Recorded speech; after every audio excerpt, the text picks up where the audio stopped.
صل على سيدنا ومولانا محمد وعلى سيدنا علي وسيدتنا فاطمة وسيدتنا زينب وسيدنا حسن وسيدنا حسين وعلى آله وصحبه وبارك وسلم وعلى سيدنا علي وسيدنا الحمدللہ رب العالمین والصلاة والسلام علی سید الانبیاء والمرسلین اللہم صلی علی سیدنا و مولانا محمد وعلی آلہ وصحابہ وبارک وسلم وصلی علیہ۔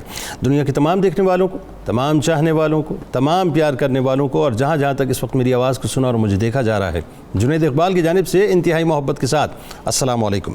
ایک بار پھر ناظرین، آپ کو واقعتاً پر نور صبح میں صبح نور کے ساتھ دل کی گہرائیوں سے خوش آمدید کہتا ہوں۔ اور آئیے بلا توقف چلتے ہیں حضرت ابو انیس محمد برکت علی علیہ رحمہ کی تالیف اسماء النبی الکریم صلی اللہ علیہ وآلہ وسلم سے رسول اللہ صلی اللہ علیہ وآلہ وسلم کا ایک اسم مبارک پڑھنے اور سننے کی سعادت حاصل کرتے ہیں۔ سیدنا قائم الصلاۃ صلی اللہ علیہ وآلہ وسلم، ہمارے سردار نماز قائم فرمانے والے، درود و سلام بھیجے اللہ آپ صلی اللہ علیہ وآلہ وسلم پر، آپ صلی اللہ علیہ وآلہ وسلم کے آل پاک پر، اور صحابہ کرام رضوان اللہ تعالیٰ علیہم اجمعین پر۔ حضرت ابو ذر رضی اللہ تعالیٰ عنہ بیان کرتے ہیں کہ مجھے رسول اللہ صلی اللہ علیہ وآلہ نے فرمایا کہ اے ابو ذر، جب تو صبح کرے اور کتاب اللہ میں سے کوئی ایک آیت سیکھ لے تو تمہارا یہ عمل تمہارے لیے 100 رکعت نفل پڑھنے سے بہتر ہے، اور جب تو صبح کرے اور ابواب علم میں سے کوئی ایک باب سیکھ لے تو یہ تیرے لیے 1000 رکعت نماز نفل پڑھنے سے بہتر ہے۔ آج ناظرین کرام، میری جانب سے 92 نیوز کی جانب سے اور میرے تمام اسکالرز کی جانب سے دنیا کے تمام دیکھنے والے مسلمانوں کو سیدنا امام موسیٰ کاظم علیہ السلام کی ولادت باشہادت، ولادت مبارک کی بہت بہت دل کی گہرائیوں سے مبارکباد۔ آئیے آغاز کرتے ہیں، انہی کی بارگاہ میں ہدیہ عقیدت پیش کریں گے اور ان کے غلاموں کے رجسٹر میں عرض کریں گے بس یہ کہہ کے کہ ہمارا نام بھی بس درج فرما لیجئے۔ ناظرین کرام، حضرت علی کرم اللہ وجہ الکریم کے خانوادہ اطہر کے چشم و چراغ، گلشن فاطمہ زہرا سلام اللہ علیہا کے گلشن کے خوشبودار پھول، سلسلہ ائمہ اہل بیت اطہار کے 7ویں امام، خاندانی وقار و عظمت اور جاہ و حشمت کے امین ہونے کے ساتھ ساتھ شہر علم اور باب مدینۃ العلم کی علمی وراثت کے بھی وارث آپ تھے۔ یعنی جو علم و حکمت کے آفتاب سید الاولیاء حضرت امام جعفر صادق علیہ السلام کے نور نظر ہیں، جو اپنے وقت میں بنو ہاشم کے سردار و امام ہیں، جنہیں دنیا انتہائی ادب کے ساتھ سر جھکا کر حضرت امام موسیٰ کاظم علیہ السلام کے نام سے یاد کیا کرتی ہے۔ آپ علیہ السلام ایسی عظمتوں والے خاندان کے نور نظر ہیں جس کی اہمیت و وجاہت صرف زمین والوں میں ہی محترم اور مقبول نہیں ناظرین، بلکہ ارض و جہاں کی قید سے بلند ملائک بھی اس گھرانے کے مداح خواہ ہیں۔ آپ علیہ السلام کی ذات ہمجید شخصیت کی حامل تھی، زندگی کی تمام تر مشکلات میں صبر و استقلال، جفا و ستم پر خندہ پیشانی کا مظاہرہ اور اپنے اور بیگانوں پر یکساں کرم نوازیاں آپ علیہ السلام کا خاص امتیاز اور خاندانی وطیرہ تھا۔ جس طرح ناظرین کوئی شخص انگنت محاسن رکھنے کے باوجود بھی کسی ایک وصف میں زیادہ معروف اور ممتاز ہوتا ہے اور دنیا اسی وصف کا زیادہ ذکر کرتی ہے، اسی طرح آپ علیہ السلام کی ذات میں بھی اخلاق نبوی صلی اللہ علیہ وآلہ وسلم کے بے شمار محاسن تھے۔ آپ علیہ السلام کا ذوق عبادت اور متحمل مزاج و بردبار ہونا خلق کے خدا کی زبان پر عام تھا۔ آپ علیہ السلام رسول اللہ صلی اللہ علیہ وآلہ وسلم کی روحانی امانت کے امین تھے۔ زہد و تقوی، عبادات کی کثرت اور راتوں کا قیام آپ علیہ السلام کی ذات پر اس قدر راسخ تھا کہ اس کے آثار ہر لمحہ ہر آن آپ پر نظر آیا کرتے تھے۔ اسی وجہ سے خلق خدا اور بڑے بڑے اکابرین امت آپ علیہ السلام کو عبد صالح یعنی نیک و عبادت گزار کے لقب سے یاد کیا کرتے تھے۔ آپ علیہ السلام کی ذات سراپا فضل و کمال تھی۔ شدید غصے کو پی جانا، درگزر سے کام لینا اور غلط غلطیوں کو معاف کر دینا، یہ آپ علیہ السلام کی ذات مبارک کا خاص وصف تھا۔ یعنی گھرانہ اہل بیت کا جو خاص وصف ہے ناظرین، یوں سمجھ لیجیے آپ اس کا مرقع اور مرصع تھے۔ آپ علیہ السلام برائی سے پیش آنے والوں کے ساتھ بھی بھلائی سے ہمیشہ پیش آیا کرتے تھے۔ آپ علیہ السلام اپنے جد مولا کائنات مولا علی کرم اللہ وجہ الکریم کے اس قول پر عمل پیرا تھے کہ اپنے دشمن پر احسان کے ساتھ فتح حاصل کرو۔ امام موسیٰ کاظم علیہ السلام بھی اسی مقدس سلسلے کے ایک فرد تھے جن کو خالق نے نوع انسان کے لیے معیار کمال قرار دیا۔ امام موسیٰ علیہ السلام جو حضرات صوفیہ کے مقتدا و پیشوا ہیں، ان کی زندگی میں اپنے جد کریم سرکار مدینہ صلی اللہ علیہ وآلہ وسلم کی تعلیمات کا عکس جمیل نہایت آب و تاب کے ساتھ دکھائی دیتا ہے۔ اخلاقی محاسن و اوصاف میں درجہ کمال تھے۔ آپ علیہ السلام کو جب علم ہوتا کہ کسی نے آپ کو برا کہا ہے تو آپ اسے کوئی مالی تحفہ، سونا یا دیگر تحائف ارسال کر دیا کرتے تھے۔ سخیوں کے گھرانے کے چشم و چراغ نہایت ہی سخی و کریم 200، 300، 400 دیناروں کی تھیلیاں ناظرین ہر وقت اپنے پاس باندھ کر رکھتے اور مدینہ منورہ میں تقسیم فرمایا کرتے تھے۔ امام موسیٰ کاظم علیہ السلام کی تھیلی کی مثال ناظرین، اور ظاہر ہے یہ تو سخیوں کے گھرانے کی تھیلیاں ہیں تو اس کی مثال پورے مدینے میں دی جاتی تھی، اور جب کوئی پشمردہ حال شخص ان کے پاس آتا تو قیمتی تحائف ملنے سے خوشحال ہو جاتا۔ جب آپ علیہ السلام کی پیدائش کی خبر حضرت امام جعفر صادق علیہ السلام تک پہنچی تو آپ علیہ السلام کو بے حد مسرت ہوئی۔ آپ نے مدینہ جا کر اہل مدینہ کے لیے کھانے کا وسیع انتظام کیا اور فرمایا کہ میرے جانشین ساتویں رہبر اور بہترین خلق خدا کی ولادت ہو گئی ہے۔ آپ علم اولین و آخرین سے بہرور۔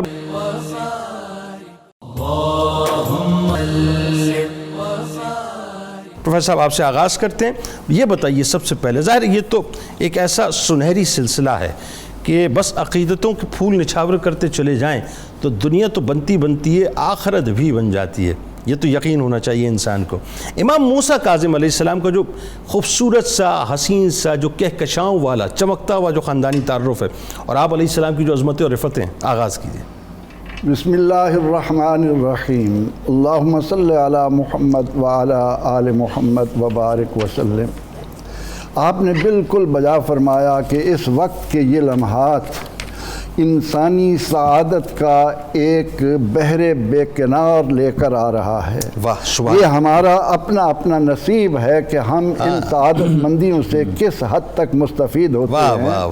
آج 92 کا اس وقت پوری ملت پر احسان ہے کہ اس نے ہمیں ایک ایسے انسان کی صحبت میں لا کھڑا کیا ہے کہ جو گلستان تطہیر و مودت کا وہ گل سرسبز کہ جس کی مہک نے اس وقت بھی کائنات کو مہکایا، اور جب جب ان کا ذکر ہوگا ایمان والوں کے دل ایمان کے نور سے مہکتے رہیں گے، ان کو ایمان کی لذتیں ملتی ہیں۔ بلکہ میں اگر میں عشق کے اینک سے ایک بات ذرا محسوس کرتے ہوئے اور دیکھتے ہوئے عرض کروں کہ اس وقت ذکر ہم یہاں کر رہے ہیں لیکن ہمارا یقین ہونا چاہیے کہ ذکر کو وہاں سن رہے ہیں، ہمارے ساتھ موجود ہیں۔ جی نہیں، ہم ان کی صحبت میں بیٹھے ہیں۔ ہاں سبحان اللہ۔ حضرت شیخ عبدالحق محدث دہلوی رحمۃ اللہ علیہ کا ارشاد ہے کہ جب ہم کسی کا ذکر کرتے ہیں تو ہم ان کی صحبت میں بیٹھے ہیں، اور یک زمانہ صحبت با اولیاء بہتر از 100 سال اطاعت بے ریا۔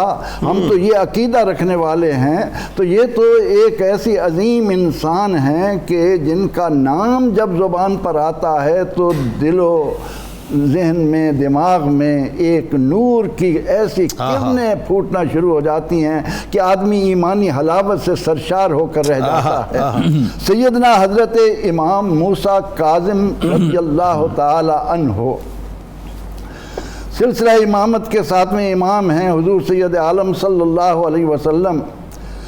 یعنی وہ خوبصورت بات زبان پر آتی ہے کہ تیری نسل پاک میں ہے بچہ بچہ نور کا، تو ہے عین نور تیرا سب گھرانہ نور کا۔ سبحان اللہ۔ ام المومنین سیدہ عائشہ صدیقہ رضی اللہ عنہ فرماتی ہیں کہ مجھے سرور دو جہاں صلی اللہ علیہ وسلم نے فرمایا کہ میرے پاس جبریل آئے ہیں، وہ کہتے ہیں کہ قلبت الارض مشارقہا و مغاربہا، سبحان اللہ، میں نے زمین کے مشارق و مغارب چھان مارے ہیں، لم آرا بیتن افضل من بیت بنی ہاشم، مجھے بنی ہاشم کے گھر سے کوئی گھر افضل نظر نہیں آتا۔ آہا آہا سبحان اللہ۔ حضور سید عالم صلی اللہ علیہ وسلم، حضرت علی مرتضیٰ کرم اللہ وجہہ، امام حسن علیہ السلام، امام حسین علیہ السلام، امام زین العابدین علیہ السلام، امام جعفر صادق علیہ السلام، امام باقر علیہ السلام، امام جعفر صادق علیہ السلام، امام جعفر، اور پھر امام موسیٰ کاظم، کیسے پیارے نام ہیں کہ ان کے آئینے میں جب مومن نظر ڈالتا ہے تو وہ اس حقیقت سے آشنا ہوتا ہے کہ ہارون رشید آتا ہے حضور سید عالم صلی اللہ علیہ وسلم کے روضہ اطہر پر، اور لوگوں کے سامنے فخر سے سلام پیش کرتے ہوئے کہتا ہے السلام علیکہ یبن عم، اے میرے چچا کے بیٹے آپ پر سلام ہو۔ وہ اس پر فخر کر رہا ہے کہ حضور سید عالم صلی اللہ علیہ وسلم حضرت عباس کے بھتیجے ہیں اور ہم حضرت عباس کی اولاد میں سے ہیں۔ تھوڑی دیر کے بعد جب سیدنا امام موسیٰ کاظم رضی اللہ عنہ آتے ہیں اور روضہ انور کے سامنے کھڑے ہو کر جب یہ کہتے ہیں کہ السلام علیکہ یا اب، کیا حسین منظر، آہا، حیرت میں ڈوب گیا کہ میں جو فخر کر رہا تھا میرا تو سارا فخر ایک دم انہدام کو، کہ انہوں نے کہا بڑھ کر ہارون رشید کہ آپ بالکل بجا کہہ رہے ہیں۔ اسی طرح کا ایک واقعہ علماء لکھتے ہیں کہ امام موسیٰ کاظم رضی اللہ عنہ خانہ کعبہ میں موجود ہیں، لوگوں کا جم گھٹا ہے آپ کے پاس، اور اتنے میں ہارون رشید آتا ہے جو تعصب کی اینک اتار نہیں سکا، وہ آ کر آپ کو کہتا ہے کہ کیا آپ لوگوں سے خفیہ بیعت لے رہے ہیں، ان کو اپنا ہم نوا بنا رہے ہیں؟ آپ اس کے چہرے کی طرف دیکھتے ہیں، فرماتے ہیں ہارون تم جسموں کے امام ہو اور ہم دلوں کے امام ہیں۔ کیا بات آگے بڑھاتے، کیا خوبصورت نوٹ ہے کہ تم جسموں کے امام ہو، ہم دلوں کے امام ہیں۔ اور دلوں کے امام جب اس کائنات میں تشریف لاتے ہیں ظاہری طور پہ، تو آپ دیکھیے کہ کس مسرت کے ساتھ آپ کے والد گرامی حضرت امام جعفر صادق علیہ السلام جو ہیں، ظاہر ہے وہ حج سے واپسی کا ایک حسین سا منظر ہے، میں چاہتا ہوں اس خوشی کا اظہار بھی آپ خاص طور پہ اپنے الفاظ میں بیان کیجئے، لیکن ساتھ ساتھ جو یہ جو نوری سلسلہ ہے، تھوڑا سا آپ کے والد گرامی، آپ کے جد، آپ کے امجاد، ان کے بارے میں ذرا تذکرہ پاک ساتھ ساتھ۔ بسم اللہ الرحمن الرحیم۔ اعلیٰ حضرت عظیم البرکت نے کہا، خراج عقیدت پیش کیا، صدق صادق کا تصدق صادق الاسلام کر، بے غضب راضی ہو کاظم اور رضا کے واسطے۔ کیا بات ہے، سبحان۔ تو 7 صفر المظفر 128 ہجری حضرت امام موسیٰ کاظم علیہ السلام اس دنیا میں تشریف لاتے ہیں، اور ذرا آئمہ اہل بیت اطہار میں سے اس ہستی کی اس زاویہ سے ایک جداگانہ شان یہ دیکھیں کہ حضرت امام جعفر صادق علیہ السلام اپنی اہلیہ محترمہ کے ہمراہ حج کے لیے جاتے ہیں، اور زیارت بیت اللہ، طواف کعبہ اور زیارت حرم ثانی روضہ مطہرہ سے آپ واپس لوٹتے ہیں، تو مقام ابوا پر حضرت امام موسیٰ کاظم علیہ السلام اس دنیا میں تشریف لاتے ہیں۔ سبحان اللہ۔ اور حضرت امام محمد جعفر صادق علیہ السلام نے جو انہیں اپنے بزرگوں سے تعلیم تھی، حضور علیہ السلام سے، حضرت مولا علی مرتضیٰ سے، دیکھیں آپ نے بہت اچھا انٹرو میں خوبصورت انٹرو دیا، اس میں جملہ آپ نے کہا کہ ان کے آنے پہ جو خوشی تھی، وہ خوشی یہ کہ اولاد جو ہوتی ہے وہ تو بیٹے تو ماشاءاللہ حضرت امام جعفر صادق علیہ السلام کے اور بھی ہیں، لیکن یہ چونکہ اس خاص نور نبوی کے امین تھے، اس فیض نبوی کے امین تھے، اور ان سے آگے وہ علوم مرتضوی اور علوم نبوی کے سرچشمے پھوٹنے تھے، اس لیے ان کے آنے کی خوشی جو تھی وہ بڑی مختلف، بڑی جداگانہ تھی حضرت امام جعفر صادق علیہ السلام پہ۔ اب دیکھ اس کا ایک اور پہلو آپ کی ولادت کا، کہ نام مبارک جو ہے وہ اللہ کے اولو العزم رسول حضرت موسیٰ علیہ السلام کے نام پر سبحان اللہ حضرت امام جعفر صادق علیہ السلام نے رکھا۔ بڑی خوبصورت بات میں یہ عرض کرنا چاہوں گا کہ حضرت موسیٰ اولو العزم رسول ہیں لیکن جلال خداوندی کے مظہر ہیں۔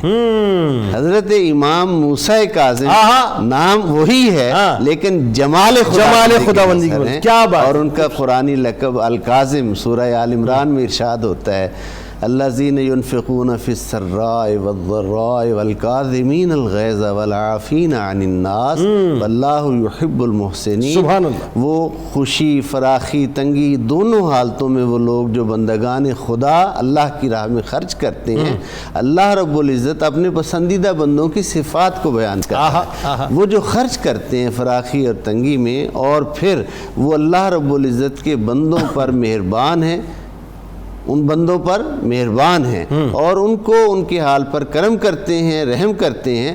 والکاظمین الغیظ، جب انہیں غصہ آتا ہے تو اپنے غصے کو پیتے ہیں. والعافین عن الناس، اور وہ اللہ کے بندوں سے عفو درگزر فرماتے ہیں. واللہ یحب المحسنین، اور اللہ احسان کرنے والوں کو پسند کرتا ہے. سورہ آل عمران کی آیت. اس میں یعنی یہ پسندیدہ صفات میں کاظم جو لقب ہے، اپنے غصے کو پی جانے والا. اپنے غصے کو پی جانے والے کا مطلب یہ ہے کہ قوت طاقت اختیار رکھتے ہوئے اختیار رکھتے ہوئے اپنے آپ کو مرضی مولا کے سپرد کر دیں. سبحان اللہ. بات آگے بڑھاتے ہیں. اور یہ جو بات ہے، اب جیسے لقب پہ ایک بات آپ نے فرمائی، تو میں چاہتا ہوں کہ انہی القابات کے سلسلے کو ہم آگے بڑھاتے ہیں کہ قوت بھی ہے، طاقت بھی ہے، سب کچھ کر سکتے ہیں، لیکن وہ بات ہے غصے کو پی جانے والے. اکابرین امت نے جس انداز سے خراج تحسین آپ کی بارگاہ میں پیش کیا ہے ڈاکٹر صاحب، پہلے تو اس پہ بھی گفتگو کیجئے، لیکن ساتھ ساتھ میں چاہتا ہوں اس سے پہلے آپ کی جو القابات ہیں، کیونکہ ایک لقب کا ذکر آپ نے فرمایا، میں چاہتا ہوں اسی تسلسل میں کہ رہتی دنیا تک جن خوبصورت القابات سے دنیا آپ کو پکارتی رہے گی، ظاہر وہ اپنی جگہ ایک نظیر ہے. جی بسم اللہ الرحمن الرحیم. جنید بھائی، آج حضرت امام موسیٰ کاظم علیہ السلام کی 1314ویں سالگرہ ہے. اللہ رب العزت ساری امت کے لیے اس میں سے خیر پیدا فرمائے اور اہل بیت کی محبت دنیا میں بھی اور آخرت میں بھی ہمارے دلوں میں قائم فرمائے. گزارش یہ ہے کہ میں اکابرین امت کے اقوال کی روشنی میں ہی القابات عرض کرتا ہوں تاکہ دونوں باتیں اکٹھی ہو جائیں. آپ کے 3 القابات جو زیادہ مشہور ہیں، جس طرح قبلہ پیر صاحب نے ارشاد فرمایا کاظم، اس کے علاوہ جو آپ نے انٹرو میں کہا عبد صالح، کاظم، اور تیسرا ہے باب و قضاء الحوائج. یہ 3 آپ کے القابات زیادہ مشہور ہیں. اکابرین امت میں اور خاص طور پہ ائمہ اہل سنت نے آپ کی جو تعریف کی ہے اس حوالے سے میں چند معروضات پیش کرنا چاہوں گا. سب سے پہلے حضرت امام محمد بن طلحہ الشافعی، اس کے علاوہ ابن جوزی نے، حتیٰ کہ ابن کثیر نے بھی آپ کی تعریفات کو بیان فرمایا ہے. اس کے علاوہ ابن حجر مکی الہیتمی، جن کا تذکرہ کی انٹرو میں انہوں نے ذکر کیا ہے. اس کے علاوہ اور بھی بہت سارے لوگ ہیں جو ہمیں امام زاہبی بھی نظر آتے ہیں، لیکن محمد بن طلحہ الشافعی نے اپنی کتاب جس کا نام ہے مطالب السؤول فی مناقب آل الرسول، اس میں انہوں نے جو چند جملے لکھے وہ کہتے ہیں هو الامام، کہ وہ امام ہیں. یہ آج نہیں انہیں کوئی امام کہتا، لوگ کہتے ہیں ان کے ساتھ آپ امام کا لقب کیوں بولتے ہیں. سارے ائمہ اہل سنت کا 1400 سال میں یہ طرز تحریر بھی رہا ہے اور گفتگو میں بھی اسی طرح وہ بیان کرتے رہے. کہتے ہیں هو الامام، یہی امام زاہبی نے لکھا، یہی ابن کثیر نے لکھا، یہی ابن جوزی نے لکھا. آگے ارشاد فرماتے ہیں هو الامام کبیر القدر عظیم الشان، جتنی ان کی قدر ہے اتنی کسی اور کی نہیں، جو آپ کی شان ہے وہ کسی اور کی نہیں. الکبیر مجتہد، آپ اپنے زمانے میں سب سے بڑے مجتہد تھے. الجاد فی الاجتہاد، اور اجتہاد میں جتنی آپ کوشش کرتے تھے نا، وجاہدوا فی اللہ حق کا جہادی، وہ آپ سے زیادہ کوئی نہیں کرنے والا تھا. یہ نہیں جس طرح حضرت نے ارشاد فرمایا نا، جو نسب ہے، جو آل ہونا، یہ بڑی اعزاز کی بات ہے، لیکن آپ نے اپنے حسب سے بھی ثابت کیا ہے. آپ نے اور وہ اجتہاد کہاں کرتے تھے؟ علم میں بھی، معرفت میں بھی، کمال میں بھی، فضل میں بھی، تبلیغ میں اور عبادت میں بھی آپ کی طرف سے اجتہاد ہوتا تھا. آگے ارشاد فرمایا المشہور بالعبادہ، سارے عبادت کیا کرتے تھے، لیکن آپ عبادت میں جس طرح مشہور تھے اس طرح کوئی اور نہیں تھا. المواظب علی الطاعات، اور رسول اللہ کی سنتوں کی اطاعت میں جتنا آپ مواظبت یعنی ہمیشگی اختیار کرتے تھے، اتنے کوئی اور اس زمانے میں آپ کے ہم اثر لوگوں میں کوئی اور بھی ایسا نہیں تھا. آپ کوئی ایک سنت کو بھی ترک نہیں کرتے تھے، حالانکہ آپ نسب میں سے آل میں سے تھے. لوگ آج فرائض بھی چھوڑ دیتے ہیں, لیکن امام کی سیرت سے یہ پتہ چلتا ہے آپ سنتوں میں بھی اس حد تک اطاعت کے درجے پہ فائز تھے. المشہود لہ بالکرامات. جنید بھائی گزارش یہ ہے جب اطاعت اس درجے پہ ہو جائے, فرائض کی ادائیگی اس درجے پہ ہو جائے, پھر میرا رب کرامات اور عجائبات کی نعمتیں بھی عطا فرماتا ہے, وہ بھی انہیں نصیب ہوا. اور آپ کی راتیں کیسی گزرتی تھیں؟ یبیت اللیل ساجدا وقائما ویقطع النہار متصدقا وصائما. رات گزرتی تھی کبھی سجدے میں, کبھی قیام میں, کبھی رکوع میں, کبھی تلاوت میں. اور دن کیسے گزرتا تھا؟ کبھی صدقہ کرتے ہوئے اور کبھی روزے کی کیفیت میں. روزہ بھی ہے اور وصحبه وبارك وسلم. جانشینی کے جب سوال ہوا حضرت امام جعفر صادق علیہ السلام سے, تو جو جواب ہے آپ کا بڑا کمال ہے. میں چاہتا ہوں ذرا سا اس پہ آپ روشنی ڈالیے. اور ایک اور بات کہ آپ کی عمر مبارک 55 برس, یہ واحد میرا خیال ہے امام ہے اگر میں غلط نہیں, کہ 4 آپ نے جو ہے وہ عباسی بادشاہ دیکھے آپ نے بنیادی طور پہ, اور ظاہر ہے ہر طرح کا دور دیکھا. خاص طور پہ جب میں دیکھتا ہوں کہ وہ جو ایک علمی ٹرانسفارمیشن کا جو ویکیوم پیدا ہوا ہے کہ عملی طور پہ امام جعفر صادق علیہ السلام جس طرح سے تبلیغ فرما رہے تھے, آپ اس طرح سے جو ہے مطلب اپنی تقاریر نہیں کر پا رہے تھے, خطبات نہیں دے پا رہے تھے, آپ نے خاموش عمل کے ذریعے سے تبلیغ فرمائی. جی بتائیے. بالکل ایسا ہی ہے. 55 برس آپ کی عمر مبارک ہے, اور 4 ائمہ اہل بیت اطہار کا, 4 بنو عباس کے بادشاہوں کا آپ نے دور دیکھا ہے. چھوٹی سی ایک بات میں یہ عرض کرنا چاہوں گا کہ آپ سے زیادہ بادشاہوں کا دور بھی دیگر ائمہ اہل بیت نے دیکھا ہے. اچھا ٹھیک ہے. اچھا اب یہ جو ایک مخلص خادم نے حضرت امام محمد جعفر صادق علیہ السلام کی پاک بارگاہ میں عرض کیا کہ حضور آپ کے بیٹوں میں سے آپ کا جانشین کون ہوگا؟ آپ نے فرمایا تھوڑی دیر بیٹھو دیکھتے ہیں. تو تھوڑی دیر کے بعد حضرت امام موسیٰ کاظم علیہ السلام بچپنے میں ہیں, آپ ایک بکری کے بچے کو پکڑا ہوا ہے, رسی اس کی اور لا رہے ہیں, اور باہر لا کر فرماتے ہیں اللہ کو سجدہ کرو, سبحان اللہ کو سجدہ کرو. یعنی وہ بکری کا جانور جو ہے وہ پیشانی زمین پہ رکھ دیتا ہے. یہ امام جعفر صادق علیہ السلام نے اپنے خادم سے پوچھا کچھ دیکھا کچھ جانا؟ یعنی یہ اپنی پاک بارگاہ میں جانور بھی وہ پسند کرتے ہیں جو اطاعت گزار پروردگار ہوتے ہیں. دوسرا الفاظ میں بچپن کے کھیل کیسے, اور کھیل میں بھی جو ہے وہ مقام کیسا, معرفت کا مقام کیسا, معرفت ہے. اب یہ پیغام بھی دیکھنے والوں کے لیے بھی یہ پیغام تھا کہ اگر ان کا عبادت سے اتنا گہرا تعلق ہے, عبد صالح عبادت سے اتنا گہرا تعلق ہے کہ خود تو عبادت کرتے ہی ہیں, جانور بھی وہ پسند کرتے ہیں جو سجدہ گزار ہوں. بھائی سبحان اللہ. تو اس حوالہ سے پھر دیکھنے والوں کو یہ پیغام ہے کہ ہم اگر غلامی کا دعویٰ کرتے ہیں تو ہمارے لیے معیار بندگی اور معیار زندگی امام موسیٰ کاظم کیا مقرر کر رہے ہیں, یہ سوچنے اور سمجھنے والی بات ہے. اب بادشاہوں کے حوالہ سے پہلا جو دور ہے وہ منصور کا ہے, 10 سال تقریباً اس کا دور ہے, اور اس کے بعد پھر اس کے بیٹے کا دور مہدی کا ہے, 10 سال وہ ہے, 1.5 سال اس کے بیٹے ہادی کا دور ہے, اور یہ چوتھی پشت پھر ہارون الرشید کی آتی ہے جس کا 14 سال کا دور ہے, اور اسی کے دور میں زہر کے سبب سے آپ کی شہادت ہوتی ہے. اس میں جو خاص طور پہ چیز مینشن کرنا چاہوں گا وہ یہ ہے اپنے سامعین اور ناظرین کے لیے کہ ذرا خانوادہ نبوت کی عظمت اور شان کی ایک جھلک دیکھیں کہ اہل بیت اطہار کے عظیم ائمہ میں سے ایک ہستی اور بادشاہ 4 گزر چکے.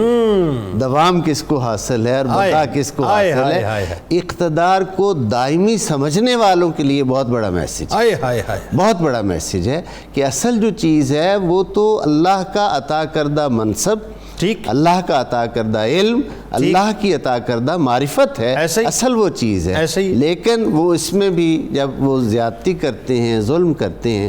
اب اس کو تھوڑا سا اس اینگل سے بھی ہم سمجھیں گے کہ حضرت امام محمد جعفر صادق علیہ السلام کو تبلیغ کا جو وقت ملا, اس میں ہم زیادہ تفصیل سے تو ان کے پروگرام میں بات کرتے ہیں.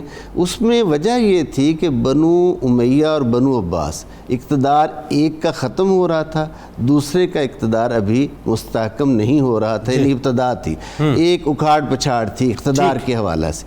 جیسے ہی اقتدار مضبوط ہوتا ہے تو منصور نے حضرت امام موسیٰ کاظم علیہ السلام سے اور پھر آگے چل کے سوال و جواب اور تکرار وہی سلسلہ جو پیچھے سے چلتا، اور پھر ہارون الرشید نے تو باقاعدہ مدینہ طیبہ سے پروفیسر صاحب نے ابتدا میں جو بات کی تھی نا کہ السلام علیکہ یا جی وہی وہاں سے وہ کانٹا اٹک گیا تھا، وہاں سے شروع ہوا ہے، اور وہیں اس نے اپنے سپاہیوں کو کہا کہ ان کو بعد میں نا بغداد لے کر آؤ، اور بغداد لا کر اسیر زندہ کر دیا۔ اب یہاں ایک اور مسئلہ سامنے آتا ہے، اور وہ مسئلہ یہ سامنے آتا ہے کہ باہر تو دلوں پہ اس طرح حکومت تھی کہ لوگ ان کے ارد گرد ہیں، درست۔ اب یہاں یہ مسئلہ سامنے آتا ہے کہ جیلر اور جیل کا عملہ اور جو ان کے متعلقین ہیں وہ دیکھتے ہیں کہ یہ بندہ تو اس قدر بے ضرر ہے، اسے تو کسی سے تعلق ہی نہیں ہے، اس کے پاس کوئی آتا ہے تو اس کے لیے دعا کرتا ہے، اپنے مالک کے حضور سجدہ ریز ہے، صرف اللہ۔ اب یہاں یہ سوال اٹکا اور یہ سوال پیدا ہوا، اور یہ ایک جیل کے اندر سے ایک لہر اٹھی سوچ کی کہ جو بندہ نقصان ہی نہیں دے رہا اس کو قید کیوں کیا گیا؟ کیا بات ہے، کیا بات، یعنی آپ کی اسیری کے دوران آپ کے کردار کا عملی مظاہرہ جو ہے وہ اس حقیقت کو اجاگر کرتا ہے کہ آپ کی عظمت کیا ہے، آپ کی شان کیا ہے، اور آپ کا مقام جو ہے وہ کیا ہے۔ موجودہ حالات کے تناظر میں آپ کے ارشادات میں سے ایک بہت چھوٹا سا جملہ لیکن معنی کے اعتبار سے بہت بڑا پیغام، آپ فرماتے ہیں کہ بیٹے کا والدین کو دیکھنا، بیٹے کا والدین کو دیکھنا یہ عبادت بھی ہے اور جنت کی بشارت بھی ہے۔ واہ، سبحان اللہ، سبحان اللہ۔ بیٹے کا والدین کو دیکھنا عبادت بھی ہے اور جنت کی بشارت بھی ہے۔ اس میں ہم اپنی پوری نوجوان نسل کے لیے آج کے دن یہ میسج جو ہے اس کو چھوڑ رہے ہیں کہ عبادت، صبر، حضرت امام موسیٰ کاظم علیہ السلام کے اسوہ مبارک سے عبادت پروردگار، صبر اور کاظم غصہ کو پینا، آج ہماری جتنی فرسٹریشن ہے وہ غصے کے سبب ہم سے برداشت نہیں ہوتا، ٹالرنس ختم ہو گیا، ٹالرنس ختم ہو گئی، برداشت کا، تحمل کا سبق سیرت امام موسیٰ کاظم علیہ السلام سے، اور پھر اولاد کا اپنے والدین کو اولڈ ہومز میں اور اولڈ ہاؤسز میں نہیں چھوڑنا بلکہ ان کے چہرے کو دیکھ کر اپنی عبادت کو مکمل۔ بہت اچھی بات، بہت اچھی بات، بہت، اور یہ تذکارے پاک کرنے کا مقصد ہی یہی ہے کہ ان ہستیوں سے کچھ سیکھا جائے، بنیادی طور پہ اپنی زندگیوں کے اندر ہم تبدیلی پیدا کریں۔ فائنلی ڈاکٹر صاحب، ظاہر ہے کرامات تو کیا ہی صاحب، بس کیا آپ تو خود صاحب کرامت ہیں، اور بات یہ ہے کہ جو صاحب معجزات کی اور یوں کہیے کہ سراپا معجزات کی عالم میں سے ہوں، ان کے لیے کرامتوں کا کیا معاملہ ہے، تو ذرا بتائیے۔ لیکن جو ایک بہت سی باتیں ایسی ہیں جو دلوں کو بڑا چھوتی ہیں، تو واقعہ ذرا بتائیے۔ جی جنید بھائی، آپ کی ذات سے وابستہ بہت ساری کرامات ہیں، لیکن سب سے مشہور واقعہ ہے، اس کو صفت الصفوہ میں حضرت ابن جوزی نے لکھا ہے، وہ ہے شقیق بن ابراہیم بلخی کا واقعہ۔ یہ 149 ہجری کے حج کی بات تھی، جب آپ کی امامت کا بھی پہلا سال تھا۔ 148 ہجری میں آپ امامت کے عہدے پہ فائز ہوئے، تو 149 ہجری میں، اور اس وقت آپ کی اپنی عمر مبارک صرف 20-21 سال تھی۔ تو شقیق بن ابراہیم بلخی کہتے ہیں کہ میں حج کے لیے نکلا تو قادسیہ پہنچا۔ قادسیہ میں نے دیکھا کہ وہاں بہت سارے لوگ جمع ہیں، لیکن ایک جوان جو ہے ان سب سے ہٹ کے بیٹھا ہوا ہے۔ اس نے جو لباس پہنا ہوا ہے اس کے اوپر اس نے ایک اور پشمینے کا لباس پہنا ہوا ہے، اور شملہ بھی گرایا ہوا ہے اپنے کندھے پہ، اور نیچے نالین بھی پہنے ہوئے ہیں۔ تو مجھے احساس ہوا اور مجھے ایسا لگا کہ جیسے یہ بندہ ہٹ کے اس لیے بیٹھا ہوا ہے کہ زیادہ توجہ اس کی طرف کی جائے اور اسے کوئی خاص پروٹوکول دیا جائے۔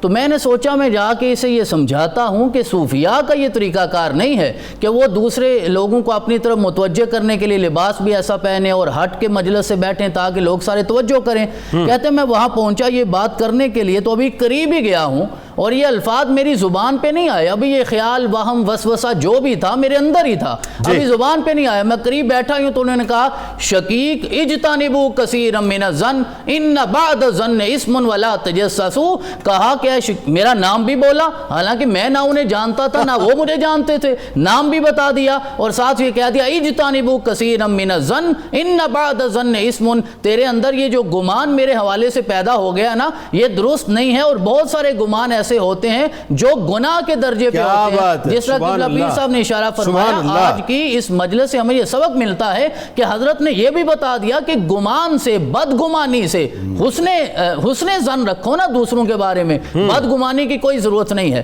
تو اس ایک واقعے میں آپ کی 4 کرامات کا ظہور ہمیں نظر آتا ہے۔ کہتے ہیں جب یہ بات میں نے سنی تو میں اندر ہی پشیمان ہوا، پریشان ہوا، شرمندہ ہوا کہ میں کیا سوچ کے آیا تھا، تو مجھے ان سے معذرت کرنی چاہیے۔ پھر میں انہیں تلاش کرتا رہا، وہ مجھے کہیں نہ ملے۔ پھر ہم قادسیہ سے چلے تو آگے واقصہ میں جا کے پہنچ گئے۔ وہاں میں نے دیکھا کہ وہی جوان ہے، رات کا وقت ہے، نماز میں مصروف ہے، اور نماز ایسے پڑھ رہا ہے کہ جسم اس کا کانپ رہا ہے اور رونگٹے کھڑے ہیں اور رنگ اس کا زعفرانی ہے، اتنی خشوع و خضوع کے ساتھ نماز پڑھ رہا ہے۔ تو میں نے کہا میں اب پاس بیٹھوں گا، جب نماز ختم ہوتی ہے تو میں معذرت کرتا ہوں کہ میں نے آپ کے بارے میں کیا سوچا تھا۔ کہتے ہیں جیسے انہوں نے سلام پھیرا، ابھی وہ الفاظ بھی میں دوبارہ زبان پہ نہیں لے کے آیا۔ کہنے لگے شقیق مجھ سے معذرت کرنے کی ضرورت نہیں، یہ آیت ذہن میں رکھو، وَإِنِّي لَغَفَّارٌ لِمَنْ تَابَ وَآمَنَ وَعَمِلَ صَالِحًا ثُمَّ اهْتَدَىٰ۔ کہتے ہیں مجھے یقین ہو گیا یہ کوئی عام بندہ نہیں، کم از کم ابدال کے درجے پہ فائز ہے، یہ خاص مقام پہ فائز ہے۔ کہتے ہیں مجھے اس بات کا احساس ہو گیا۔ پھر میں ان کی تلاش میں رہا، مجھے کوئی نہ ملے۔ پھر ایک اور جگہ آگے ہم نے پڑاؤ ڈالا، زبالہ اس جگہ کا نام ہے۔ وہاں میں نے دیکھا کہ حضرت ایک کنویں پہ کھڑے ہیں اور آپ نے ڈول پھینکا ہوا ہے پانی نکالنے کے لیے۔ تو میرے دیکھتے دیکھتے ڈول جو ہے وہ نیچے گر گیا۔ اب وہ نیچے گر گیا تو حضرت نے ہاتھ اٹھائے اور اللہ کی بارگاہ میں عرض کیا، مولا انت ربی اذا زمیت من الماء، جب بھی مجھے پیاس لگتی ہے، پانی کی طلب ہوتی ہے، تو ہی میرا رب ہے۔ وقوتی اذا اردت الطعام، اور جب بھی مجھے کھانے کا ارادہ ہوتا ہے تو ہی مجھے غذا عطا فرماتا ہے، میرے پاس اس ڈول کے سوا کوئی نہیں ہے۔ کہتے ہیں اس التجا کو میں دیکھ رہا تھا، ڈول گرتا میں نے دیکھا، ہاتھ اٹھتے دیکھے، پھر پانی اوپر آتا ہے، کنویں کے کنارے پہ پہنچتا ہے اور آپ اپنا ڈول اٹھا لیتے ہیں۔ کہتے ہیں اب پھر مجھے اندازہ ہو گیا کہ یہ کوئی عام آدمی نہیں ہے، جو میں نے سوچا تھا وہ درست بات نہیں ہے۔ یعنی ابھی آہستہ آہستہ پہنچ رہے ہیں، آہستہ آہستہ۔ اور ان حضرات کی زندگی کو سمجھنے کے بعد انسان آہستہ آہستہ منزل آشنا ہوتا ہے۔ کہتے ہیں پھر میں نے سوچا کہ اب میں کہیں بیٹھوں گا، اب دل کی بات کروں گا، پوچھوں گا کہ آپ نے مجھے کیسے پہچانا۔ تو کہتے ہیں کہ وہ پھر میں جب آپ کے قریب گیا تو آپ نے ریت کے ٹیلے سے ریت اٹھائی اور اس ڈول میں بھرنا شروع کر دی، پانی ڈالا تو پینا شروع کر دیا۔ میں بڑا حیران ہوا کیا، پھر مجھ سے رہا نہ گیا۔ تو میں نے کہا حضرت یہ پانی نا مجھے بھی عطا فرما دیجیے۔ میرے ذہن میں یہ تھا کہ ریت ملا پانی ہے۔ جب آپ نے پانی عطا فرمایا اور میں نے ہونٹوں کے ساتھ لگایا تو وہ ایسے تھا جیسے شکر ملا، ستو کا پانی ہوتا ہے۔ کہتے ہیں وہ میں نے پیا تو میں نے عرض کیا حضرت یہ کیسے ہوا؟ تو کہنے لگے ہم نے اپنا ظاہر اور باطن اللہ کی رضا میں قربان کر دیا ہے، اللہ نے ہر چیز کو ہمارے لیے شکر ہی بنا دیا ہے۔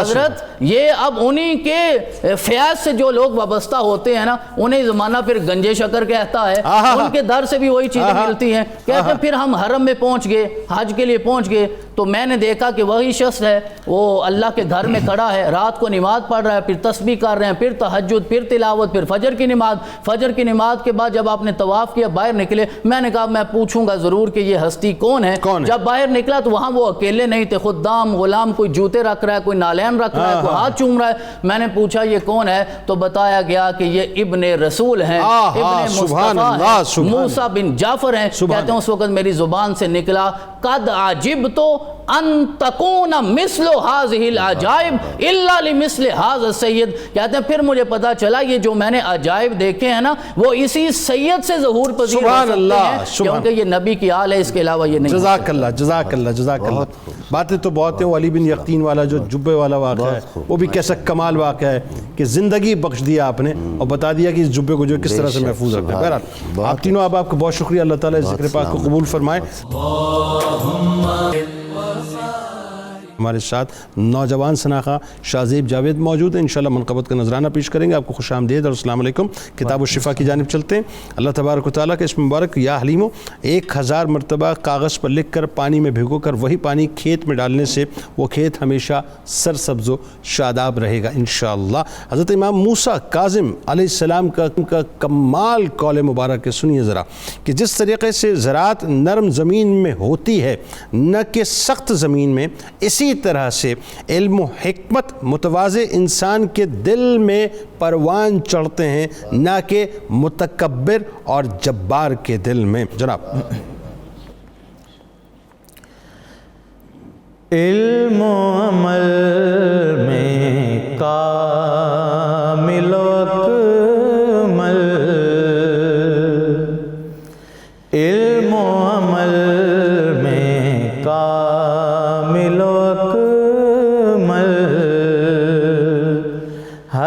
حضرت موسیٰ کاظم ہیں،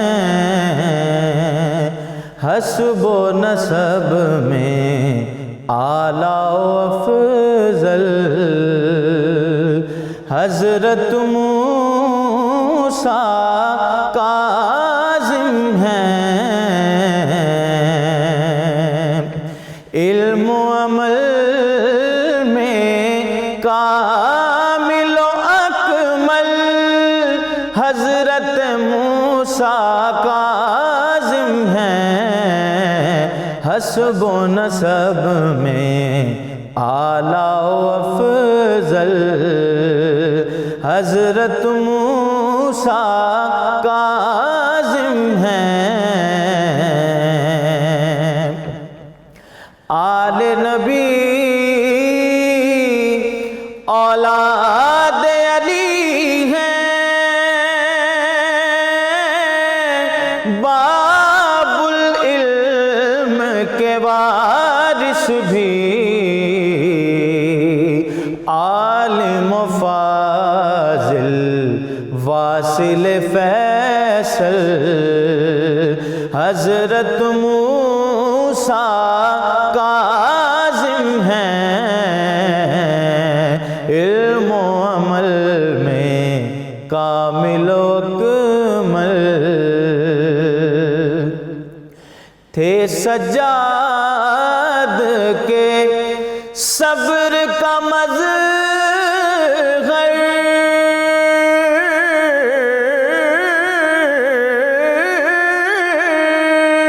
ہے سجاد کے صبر کا مظہر، جذبے میں مثل شبیر، جذبے میں مثل شبیر، موسم غم میں لطف کا بادل، موسم غم میں لطف کا بادل، حضرت موسیٰ کاظم ہیں، علم و عمل میں کامل و اکمل، ان کے وصف بیان ہو مجھ سے،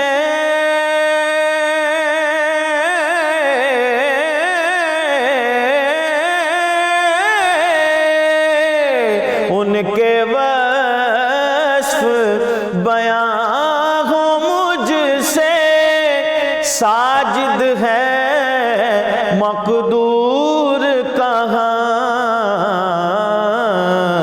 چشم کرم سے دل کر دیتے، چشم کرم سے دل کر دیتے،